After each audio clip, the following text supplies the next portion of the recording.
திராவிடர் பேரினத்து இளைஞர் பெருமக்களே வணக்கம். அறிவாசான் தந்தை பெரியார் திருச்சி மாநகரில் 21/2/1943 அன்று நடைபெற்ற பொதுக்கூட்டத்தில் பேசிய பேச்சின் திரட்டினை இளைஞர்களுக்கு அழைப்பு என பெரியார் சுயமரியாதை பிரச்சார நிறுவனத்தின் வெளியீடாக வந்துள்ள நூலின் ஒளி வடிவத்தை நீங்கள் கேட்டு பயன்பெற வழங்குகிறோம். நன்றி, வணக்கம். தந்தை பெரியாரின் இளைஞர்களுக்கு அழைப்பு. அறிவிலும் ஆராய்ச்சியிலும் மிக்க தலைவர் அவர்களே, தோழர்களே, எனது காயலாவுக்கு பின் வெளியூருக்கு இங்குதான் முதலாக வந்திருக்கின்றேன். இனியும் எனக்கு உடல் பூரணமாக சவுக்கியமாகவில்லை.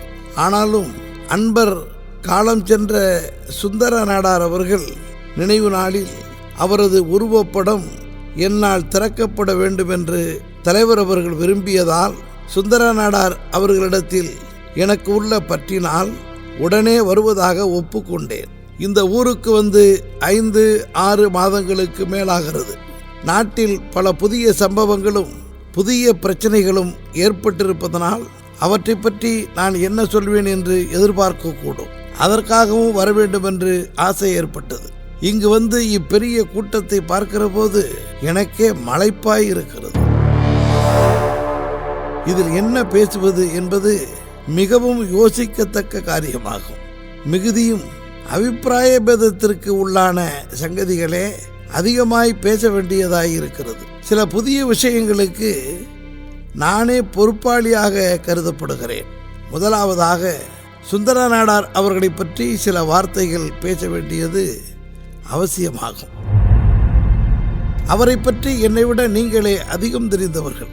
அவர் மறைவால் உண்மையில் நமது இயக்கத்துக்கு ஒரு பெரிய நஷ்டமென்றே சொல்ல வேண்டும். சென்ற இதே மாதத்தில் இதே கொட்டகையில் திருச்சி ஜில்லா ஜஸ்டிஸ் மாநாட்டை நடத்தி கொடுத்தார். அவர் இருந்திருந்தால் இதற்குள்ளாக நமது இயக்கத்திற்கு ஒரு கட்டடம் சம்பாதித்து கொடுத்திருப்பார். இயக்க சம்பந்தமான அமைப்பு வேலையும் பிரச்சார வேலையும் இந்த ஜில்லாவில் எவ்வளவோ நடந்திருக்கும். மற்ற ஜில்லாக்களுக்கும் ஒரு வழிகாட்டியாய் இருந்திருப்பார். அவரது வரவேற்பு சொற்பொழிவை படித்து பாருங்கள், எவ்வளவு உணர்ச்சி ததும்புகிறது. இப்படிப்பட்டவர் அந்த மாநாடு நடந்த 15ஆம் நாளில் மறைந்து போய்விட்டார். இது யாருக்குத்தான் சங்கடமாக இருக்காது? எத்தனையோ பேர் தினமும் சாகிறார்கள். எல்லோரையும் பற்றி நாம் துக்கப்படுவதில்லை, எல்லோருக்கும் நினைவு நாள் கொண்டாடுவதில்லை. யார் செத்தாலும் அவர்களால் ஏற்பட்ட நஷ்டத்துக்காக துக்கப்படுவதை தவிர செத்தவருக்காக துக்கப்படுவதில்லை. இது உலக இயற்கை. தகப்பன் செத்தாலும் பிள்ளை செத்தாலும் மனைவி செத்தாலும் நஷ்டத்தை உத்தேசித்துத்தான் துக்கப்படுவதாகும். இரத்த சம்பந்தம் யார் கண்டார்கள்? கிழவனாகி கண்ணு போய் நடக்க சக்தியற்ற தாய் தகப்பன் செத்தால் யார் துக்கப்படுவார்கள்?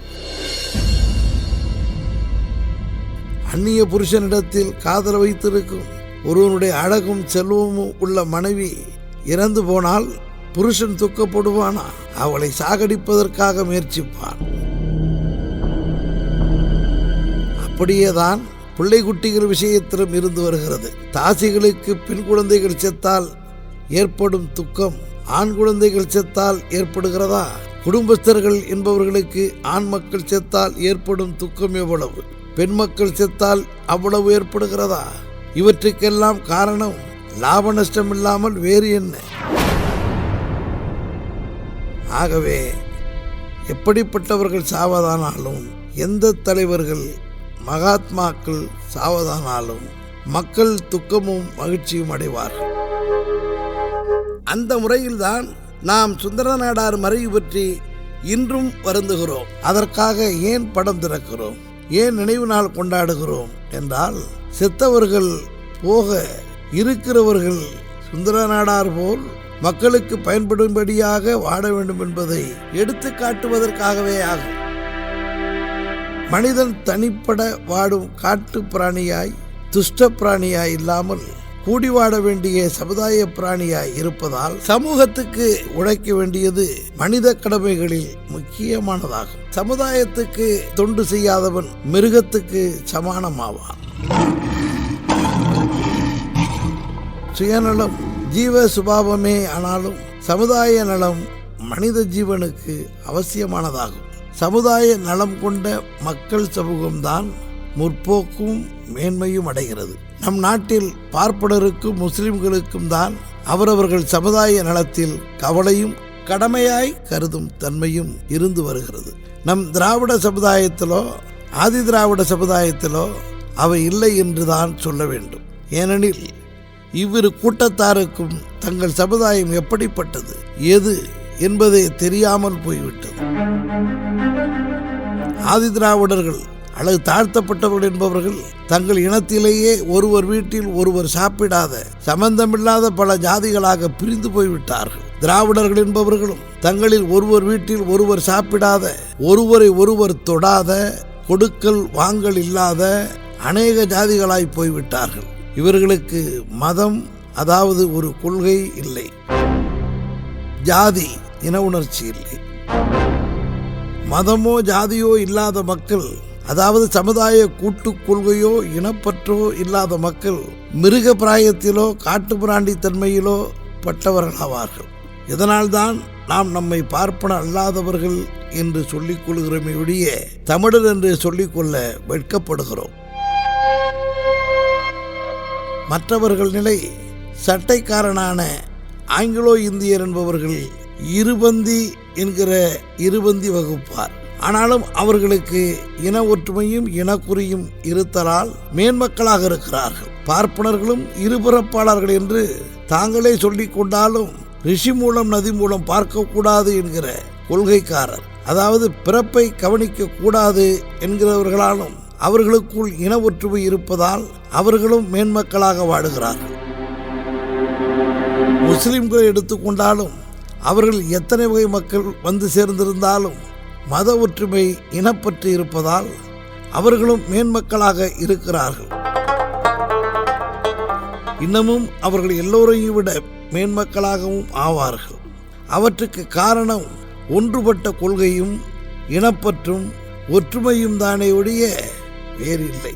ஆனால் திராவிடன் அப்படி இல்லாமல் பல ஜாதிக்காரனாகவும் கொள்கைக்காரனாகவும் இனத்தை பற்றி கவலை இல்லாதவனாகவும் இவற்றில் மற்றவனுக்கு அடிமையாகவும் இருந்து வருகிறான்.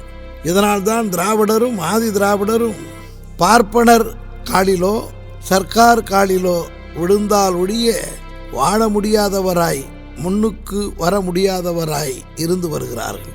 உதாரணமாக இந்த நெருக்கடியான யுத்த சமயத்தில் பார்ப்பான் யுத்தத்திற்கு எதிரான காரியம் செய்து சர்க்காருக்கு தொல்லை கொடுக்கிறான். இது சர்க்காருக்கு தெரியும். முஸ்லிம் யுத்தத்திற்கு எவ்வித உதவியும் செய்ய மாட்டேன் என்கிறான். இவர்கள் எவருக்கும் என்ன காரியம் கெட்டு போய்விட்டது?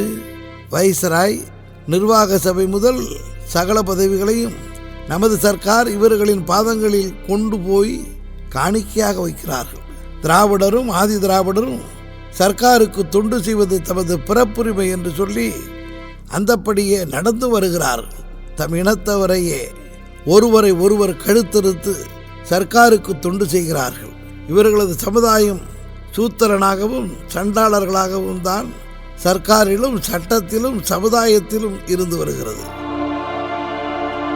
இவற்றிற்கு காரணம் சர்க்காரும் பார்ப்பனர்களுமா அல்லது நமக்கு யோகியதை இல்லாததா? அரசாங்கத்தார் பெரிய பதவிகளுக்கு நமக்கு யோகியதை இல்லை என்று சொல்லுகிறார்கள். அது வாஸ்தவம்தான். நமக்கு யோகியதை இருந்தால் நாம் சர்க்காருக்கு நிபந்தனை இல்லாமல் தொண்டு செய்கிறோம் என்று சொல்லி இருக்க மாட்டோம். அந்தப்படி நாம் சொல்லி அந்தப்படி நிபந்தனை இல்லாத அடிமை போல் சர்க்காருக்கு தொண்டு செய்தும் சர்க்கார் நம்மை அலட்சியம் செய்து பார்ப்பனர்களையும் முஸ்லிம்களையுமே ஆதரிக்க மாட்டார்கள். ஆகவே நமக்கு உண்மையில் யோகியதை இல்லைதான். பார்ப்பனர்கள் எவ்வளவு சிறு கூட்டமானாலும் அவர்களிடத்தில் சர்க்காருக்கு நடுக்கம் இருக்கிறது. நாம் பெரும் கூட்டமானாலும் நம்மிடத்தில் சர்க்காருக்கு மிகுந்த அலட்சியம் இருக்கிறது. நம்மை இந்த திராவிடர்கள் தமிழர்கள் என்ன செய்ய முடியும் என்கின்ற அகம்பாவம் இருக்கிறது. அப்படி இல்லாதிருந்தால் பார்ப்பனர்களில் வயது சென்று ரிட்டையர் ஆகி பென்ஷன் வாங்கின கிழடுகளுக்கெல்லாம் ஹைகோர்ட் ஜட்ஜ் பதவியும் பப்ளிக் சர்வீஸ் கமிஷனர் பதவியும் கூப்பிட்டு திருப்பி காலாவதியான பிறகும் கொடுத்து நம்மை அவர்களுக்கு அடிமைப்படுத்துவார்களா? நம் மனம் கொதிக்கும்படி செய்வார்களா? இவை சிறிதும் சர்க்காரின் குற்றமல்ல. நமக்கு சர்க்காரை மிரட்டவோ பொணிய வைக்கவோ சக்தி இல்லாத கோடைத்தனமும் தனிப்பட்ட சுயநலமும் கொண்ட ஈனத்தனமுமே ஆகும். நம் கட்சி சரியான வேலை செய்யவில்லை என்றும் சரியான அமைப்பில்லை என்றும் சொல்லப்படுகிறது. இப்படிப்பட்ட மக்களை கொண்ட கட்சி எப்படி வேலை செய்ய முடியும்? அதற்கு எப்படி அமைப்பு ஏற்படும் என்று இது வாழ்ந்தது. நம் இனத்தில் இன்றுள்ள 45-50 வயதானவர்களும் பெரும் பணக்காரர்களும் ஒழிய வேண்டும். இன்றுள்ள வாலிபர்கள் வயதடைந்து கிளர்ச்சி செய்ய வர வேண்டும். அப்பொழுதுதான் திராவிடர்கள் ஆதி திராவிடர்கள் சுதந்திரம் பெறவோ இந்த சர்க்காரை அடக்கி ஆளவோ தகுதி உடையவர்களாவார்கள். அதற்கு இனி இந்த மாதிரி கட்சி பயன்படாது. சர்வாதிகாரம்தான் பயன்படும். ஜனநாயகம் தாண்டவமாடும் கட்சி என்பதெல்லாம் பித்தலாட்டம். சர்வாதிகாரம் கொண்ட கட்சி தான் பயனளிக்கும். ரஷ்யாவும் ஜெர்மனியும் சர்வாதிகார நாடுகளானதால் அவற்றின் சக்தி பிரமிக்க செய்கிறது. அமெரிக்காவும் இங்கிலாந்தும் ஜனநாயக நாடுகளானதால் திணறுகின்றன. முன்னவர்கள் இவர்கள் மீது திரும்பி இருந்தால் என்ன கதி ஆகியிருக்கும்? அதுபோல்தான் காங்கிரசும் முஸ்லிம் லீக்கும் சர்வாதிகார ஸ்தாபனங்கள், மற்றவை ஜனநாயக ஸ்தாபனங்கள். சர்வாதிகார ஸ்தாபனங்களை சர்க்கார் காலில் போட்டு நசுக்குகிறது. ஏனென்றால் ஜனநாயக ஸ்தாபனத்தில் யாரோ 2 பேருக்கு எலும்பு போட்டுவிட்டால் ஜனநாயக ஸ்தாபனங்களை குலைத்து விடலாம், அடிமைப்படுத்தி விடலாம் என்கின்ற தைரியம்தான். ஆகவே தமிழர் ஒரு கொள்கை, ஓர் இனம் என்கின்ற நிலைக்கு வர வேண்டும். அப்போது ஒரு சர்வாதிகார தலைவன் தானாக உண்டாகி விடுவான். அதனால்தான் இப்போது நாம் அந்த காரியத்துக்கு முயலுகிறோம். அடுத்தாற்போல் முக்கியமான விஷயம் இப்போது நடக்கும் யுத்தமாகும். யுத்த செய்தி வர வர மகிழ்ச்சியையும் திருப்தியையும் தைரியத்தையும் கொடுக்கும்படியானதாக இருக்கிறது. நம்மாலான உதவியையும் தியாகத்தையும் செய்ய நாம் தயாராக இருக்கிறோம், செய்தும் வருகிறோம். அதனால் இனி முன்போல் இவ்வளவு கவலை கொடுக்கும் விஷயமாக அது இல்லை. அதற்கு அடுத்தபடியாக மக்கள் கவனத்தை இழுத்து கொண்டிருப்பது காந்தியாரின் பட்டினி விஷயமாகும். காந்தியாரின் பட்டினி மக்களுக்கு புதியதன்று. இதற்கு முன் பல தடவைகள் நடந்திருக்கின்றன. சில்லறையினால் பட்டினிகளில் இருந்தெல்லாம் மீண்டு எழுந்து தனது சரீரத்தை நீண்ட நாள் வாழ தகுந்தபடி ஆக்கி கொண்டு இருக்கிறார். சாகுவரை நிபந்தனையோடு பட்டினி இருந்த சமயங்களிலும் ஒரு தடவை வெற்றி பெற்றார். அது பலமும் ஒற்றுமையும் மற்ற ஆதி திராவிடர்களிடத்தில் மறுதடவை வெற்றிக்கு முன்பே பட்டினியை நிறுத்தி கொண்டு விட்டார். அது சக்தியுள்ள அரசாங்கமானதால் இந்த தடவை பட்டினி முன் பட்டினிகளை விட அதிகமாக உலக மக்கள் கவனத்தை இழுத்து வருகிறது. டாக்டர்களுடைய அபிப்பிராயம் மிகவும் அபாயகரமான நிலை என்று தெரிவிக்கப்படுகிறது. ஆனால் சர்க்கார் அபிப்பிராயம் நமக்கு இதில் ஒன்றும் சம்பந்தமில்லை என்பதாகத்தான் இருக்க வேண்டியதாகிவிட்டது. இது சர்க்காருக்கு விரோதமான பட்டினி என்று, நமக்கு எதிராகத்தான் இந்த பட்டினி ஆரம்பிக்கப்பட்டிருக்கிறது என்பது என் அபிப்பிராயம். அதனால்தான் நாம் சும்மா இருப்பதே அவர்களுக்கு நல்லது. நாம் திராவிட நாடு கேட்கிறோம், காந்தியார் அது கூடாது என்கிறார். சர்க்கார் உங்களுக்குள் ஒத்துப்போங்கள் என்கிறார்கள்.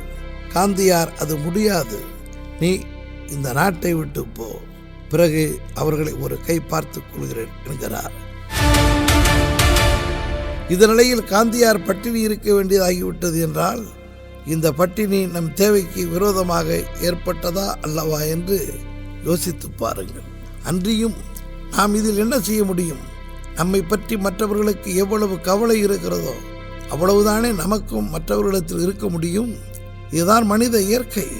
நாம் இன்று சூத்திரர்களாக இருக்கின்றோம், காப்பி கடைகளிலும் கோவில் மடங்களிலும் ஒதுக்கப்பட்டவர்களாக இருக்கின்றோம், அரசாங்கத்தில் கீழான வேலை செய்ய வேண்டிய கீழ்த்தர சிப்பந்திகளாக இருக்கிறோம்.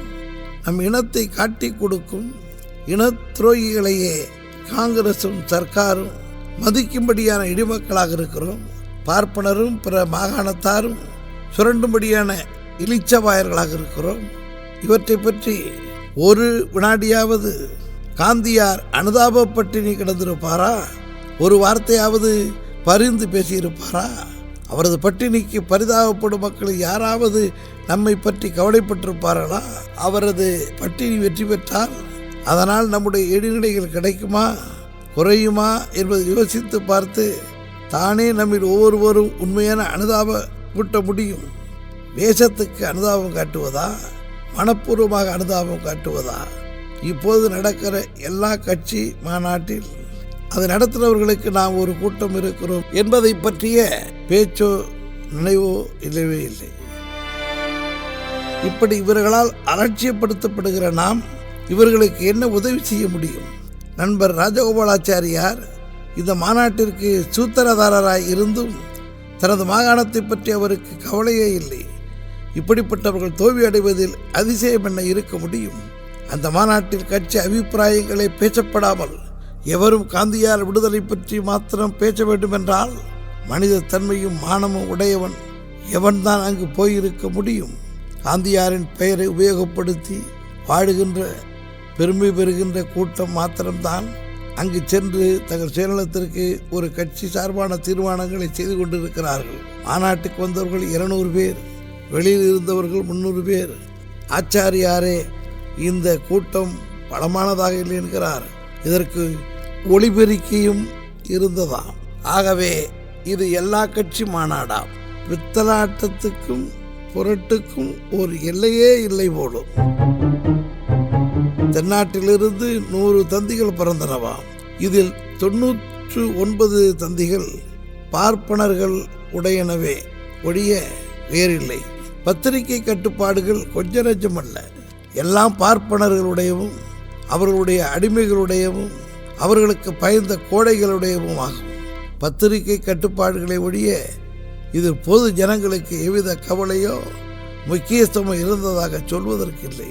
அன்றியும் பல சமூகங்களின் அடிப்படையான தத்துவத்தை கொண்ட அரசியல், சமுதாயியல், பொருளாதார ஆகியவற்றை கொண்ட அரசியல் விஷயத்தை ஒரு மனிதனின் பட்டினி விரதத்தை கொண்டு முடிவு செய்வது அறிவுடைமையாகுமா?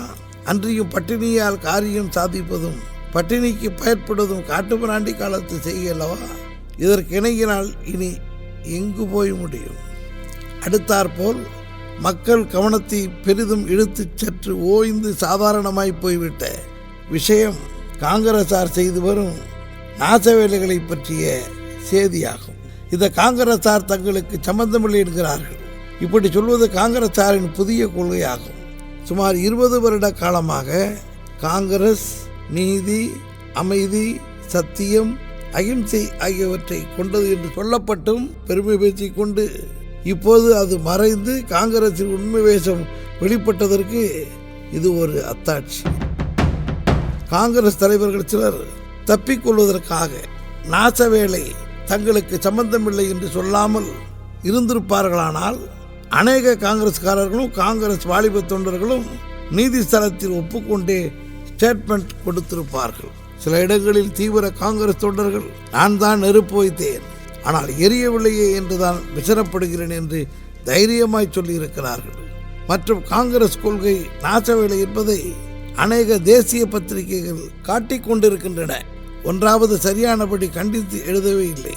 காந்தியார் நாச வேலைகள் நடப்பதை தெரிந்தும் அதை நான் வெறுக்கிறேன் என்று ஒரு அறிக்கை விட மறுத்துவிட்டார். மற்றும் எந்த காங்கிரஸ்காரர்களோ எந்த காங்கிரஸ் ஸ்தாபனமோ எந்த கூட்டமாவது போட்டு நாச வேலையை கண்டிக்கிறோம் என்று தீர்மானிக்கவும் இல்லை. பல காங்கிரஸ் ஸ்தாபனங்களை சோதனை செய்ததில் நாச வேலைக்கு தூண்டும் ஆதாரங்கள் கைப்பற்றப்பட்டிருக்கின்றன. பல காங்கிரஸ் தொண்டர்கள் நாசவேலை பிரசுரத்துடன் பிடித்து கைது செய்யப்பட்டிருக்கின்றனர். இவை தவிர சர்க்கார் இன்னும் பல ஆதரவு தங்களிடம் இருப்பதாக சொல்லுகிறார்கள். அவற்றை ஏன் வெளிப்படுத்தவில்லை என்றால் வெளிப்படுமானால் மக்களை நாசவேலை செய்ய தூண்டும் என்பதாகும் என சொல்லப்படுகிறது.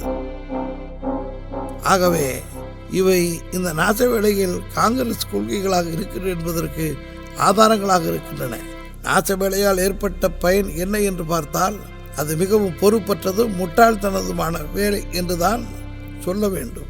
இதனால் அரசாங்கத்தாருக்கோ வெள்ளைக்காரர்களுக்கோ அவரவர்களது சொத்துக்கோ உயிருக்கோ எவ்வித கஷ்டமும் நஷ்டமும் ஏற்படவில்லை.